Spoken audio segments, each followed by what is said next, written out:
Hey, what's up guys? Today we're going to be checking out the Canon 10-18mm and how it feels and looks and performs on the Canon EOS R. Let's do it!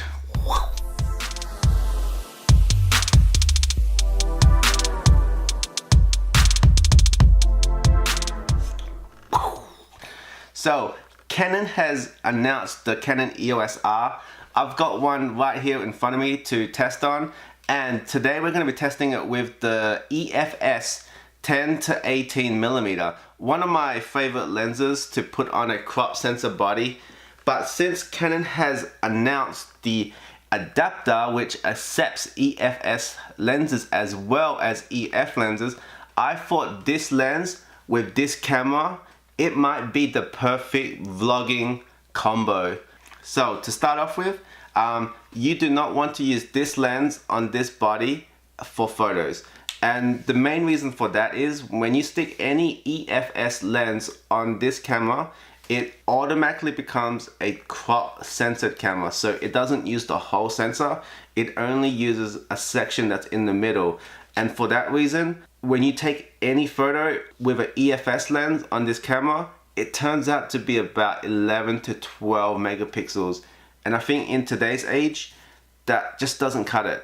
So I highly recommend that you don't use EFS lenses on the EOS R if you're planning on taking a lot of photos, because you're not getting the most out of this camera. So one of the biggest reasons you may want to use an EFS lens on the new Canon EOS R is because whenever you're doing video, the camera automatically crops in. And with EFS lenses, it lets you get wider angles because it's used to being shot on a crop camera. So something like this Canon 10-18mm actually ends up being about 18 to 32mm.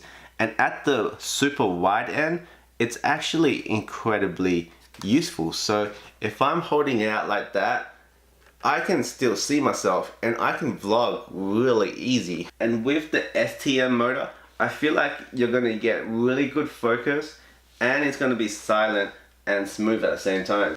And on top of that, it's got image stabilization. So it's gonna be a little bit smoother than some of the other lenses.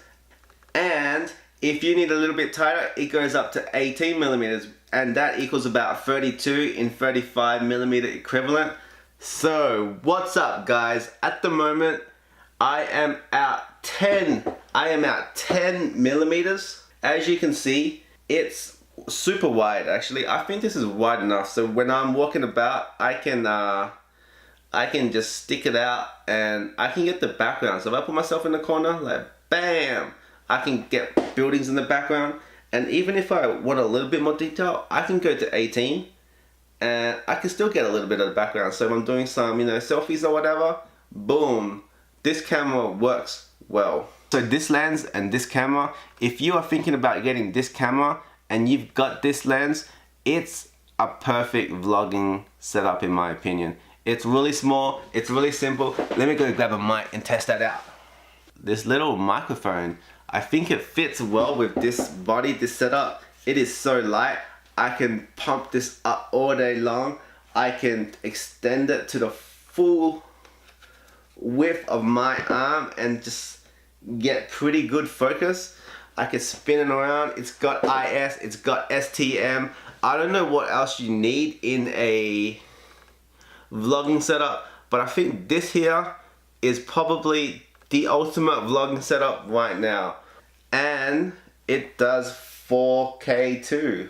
And there's one last thing I gotta let you guys know about this combination with the EFS 10-18 and this body and any other EFS lenses is that when you stick on an EFS lens, you actually lose full HD 60 frames per second. So you can't even do slow motion. You have to drop it down to HD 720 to do 60 frames per second.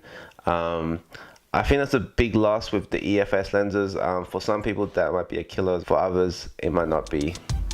So if you have a question about the Canon 10-18 or the EOS R, leave them in the comments below. I'll do my best to answer your questions. And until next time guys, go out and just take photos or make a video